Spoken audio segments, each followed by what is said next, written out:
It was thick, official-looking, and stamped with the familiar green and gold emblem of Silver Creek Estates HOA. I assumed it was another newsletter about lawn height regulations or mailbox paint codes, typical HOA nonsense. Instead, it was a fine notice. Not for weeds, not for parking, not for noise, for water. The letter read, Violation number 47, excessive personal water ownership affecting community aesthetics. Fine. $5,000. I reread the sentence 3 times. Excessive water ownership. I laughed out loud on my porch. Guess I'm hoarding rain now, I muttered. My property sat at the far edge of Silver Creek Estates, right where the neighborhood met the foothills. I'd bought it 15 years earlier when the development was barely a concept.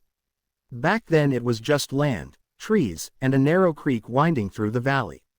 That creek, Silver Creek, flowed through my land first before reaching the rest of the subdivision. Years ago, during a drought scare, I'd built a small private dam and reservoir entirely on my own property. It was legal, permitted, and registered with the county.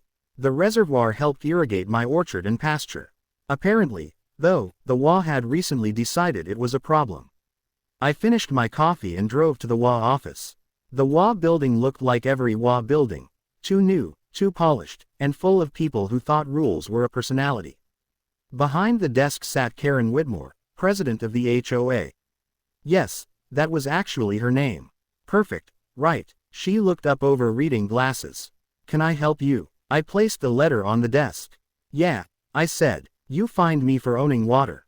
Karen folded her hands. Yes, your reservoir is disrupting the visual harmony of the community. It's behind my land, I replied. You can't even see it from the road. That isn't the point. What is the point? She slid a binder toward me. Our environmental committee determined that private water control within community boundaries is unacceptable. Community boundaries. I laughed. My dam predates the HOA by 8 years. Karen's smile tightened. All residents must comply with updated bylings. Your bylaws don't apply to my land rights. They apply to everyone in Silver Creek Estates. I tapped the fine notice. You're telling me I have to remove my reservoir? Yes, and if I don't? Karen leaned forward. Daily fines will increase. I stared at her for a moment. Then I said calmly, you might want to double-check who owns that water. The second letter came 2 weeks later. The fine had jumped to $25,000. Karen also included a note. Failure to comply will result in legal action. That's when I decided it was time to remind the HOA of something they'd apparently forgotten. I drove to the county records office. 3 hours later I walked out with a thick folder of documents. The most important one was dated 1913. An old water rights deed. Signed by the original ranch owner who had owned the entire valley. And now, that deed belonged to me. Because when I bought my property years ago, the seller included full upstream water rights to Silver Creek. Meaning something very important. Not only did I legally own my reservoir, I controlled the flow of water feeding the entire development's decorative lakes, fountains, and irrigation systems. Technically speaking, the HOA's beautiful ponds existed because I allowed the creek to flow downstream. I smiled all the way home. Karen escalated things quickly. A week later I returned from town to find a notice taped to my gate. HOA enforcement officers were scheduled to inspect the dam. Without permission. That annoyed me more than the fine. So I attended the next HOA meeting. The room was packed with residents. Karen stood at the front with a projector displaying pictures of my reservoir. This illegal water structure, she said dramatically, is destabilizing our ecosystem. I raised my hand. Karen sighed. Yes, Mr. Carter. Quick question, I said. Go ahead. Did the Environmental Committee check county water rights records before calling my dam illegal? Karen blinked. Our legal team reviewed the issue. That's not what I asked. Murmurs spread across the room. Karen cleared her throat. The HOA has authority over all environmental structures. Not water rights. She frowned. You're mistaken. I slid a copy of the 1913 deed onto the table. No, I said. You are. The room went silent. Karen glanced at the paper. Then frowned harder. This doesn't change the violation. Oh, it changes a lot. How? I leaned back in my chair. Because if my reservoir is illegal, then technically your 3 community lakes are illegal too.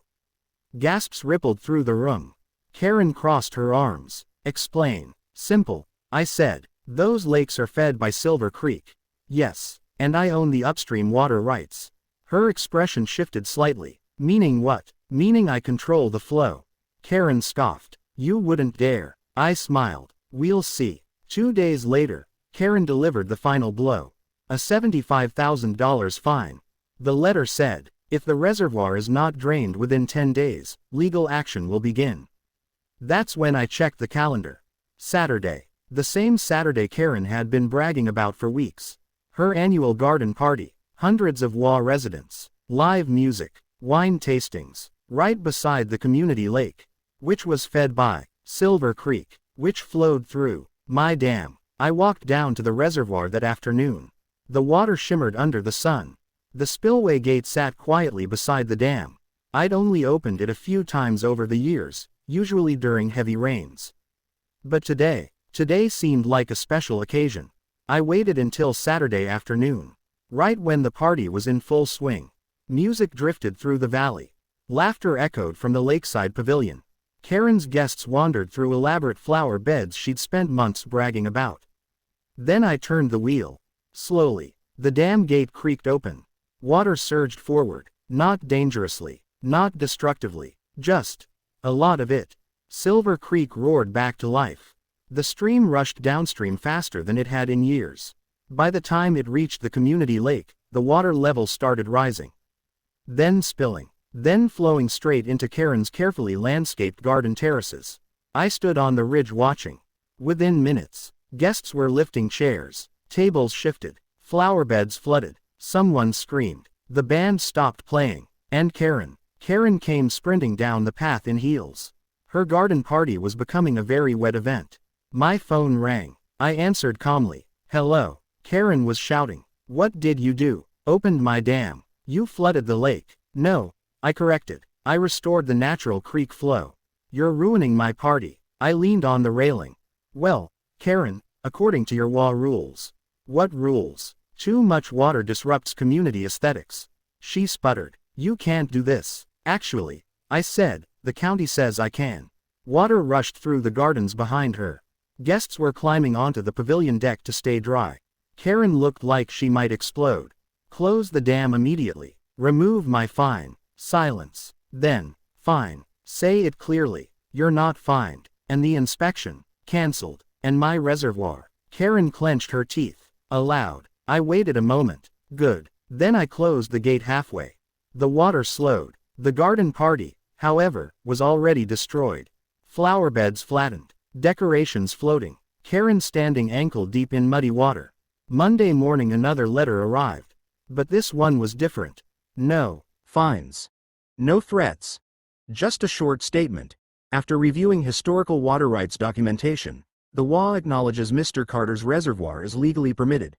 Translation? They finally realized they had picked the wrong person to fight. The best part? A week later the HOA sent out a community announcement about water conservation awareness. Apparently, the neighborhood suddenly respected the power of Silver Creek. As for Karen, she hasn't hosted another garden party since, and whenever HOA meetings discuss water issues now,